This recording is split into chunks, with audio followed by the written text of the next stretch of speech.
Hi friends, welcome to Priya சமையல். அனைவருக்கும் இனிய புத்தாண்டு நல்வாழ்த்துக்கள். இன்றைக்கி சித்திரை ஒன்றுங்கிறதுனால லஞ்ச் கொஞ்சம் ஸ்பெஷலாக செஞ்சிட்ருக்கேன். இங்கே பால் பாயசத்துக்கு பால் ரெடி பண்ணிகிட்ருக்கேன். அதே மாதிரி சேமியாவும் நெய்யில் வறுத்து எடுத்து வச்சுருக்கேன். ஜவ்வரிசியை வறுத்துட்டு வேக வச்சுட்டேன். அதே மாதிரி பருப்பும் ஒரு சைடு வேக வச்சு எடுத்து வச்சுருக்கேன். ஜவ்வரிசி நல்லா வெந்துருச்சு. இப்போ சேமியா சேர்த்து பாயசம் ஒரு சைடு ரெடி ஆகிட்டுருக்கு. அதே சமயத்தில் காய்கறியெல்லாம் கட் பண்ணி சாம்பாருக்கு போட்டுடலாம். சாம்பாருக்கு பருப்பு வேக வச்சுட்டேன். அதே மாதிரி வெங்காயம் தக்காளியும் நல்லா வதங்கிருச்சு. இப்போ வெஜிடபிள்ஸை கட் பண்ணி உள்ளே சேர்க்க வேண்டியது தான். காய்கறி சேர்த்து மசாலா எல்லாமே சேர்த்துட்டு ஓரளவுக்கு காய்கறி வெந்துருச்சு. இந்த ஸ்டேஜில் வேக வச்சுருக்க பருப்பை சேர்த்துக்கலாம்.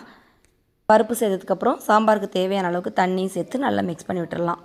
மாங்காய் கட் பண்ணி வச்சுருக்கேன். மாங்காய் ஃபைனலாக தான் சேர்க்க போகிறேன். பாயசமும் ரெடி ஆகிடுச்சு. இப்போ காய்ச்சி ஆற வச்ச பாலை சேர்த்துடலாம். பாயசம் ரெடியானதுக்கப்புறம் ஆஃப் பண்ணிவிட்டு தான் நான் பால் சேர்ப்பேன். அதே மாதிரி மாங்காய் சேர்த்து புளியும் கொஞ்சமாக சேர்த்து சாம்பார் நல்லா கொதித்ததுக்கப்புறம் ஒரு கை நிறைய கொத்தமல்லி சேர்த்துட்டு தாளித்து விட்டாச்சு. சாம்பார் ரெடி ஆகிடுச்சு. பாயசமும் ரெடி ஆகிடுச்சு. சாம்பாரும் ரெடி ஆகிடுச்சு.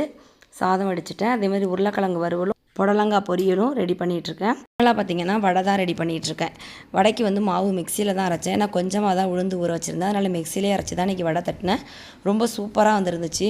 மேலே கிறிஸ்பியாக உள்ளே சாஃப்டாக ரொம்ப சூப்பராக வடை ரெடி ஆகிடுச்சு. என்னென்ன லஞ்ச் செஞ்சுருக்கேன்னு பார்த்தீங்கன்னா ரைஸு, அதே மாதிரி சாம்பார், புடலங்காய் பொரியல், உருளைக்கிழங்கு வறுவல், தயிர் உர போட்டு வச்சுருந்தேன்.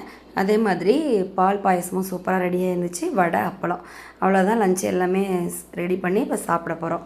தேங்க்ஸ் ஃபார் வாட்சிங்.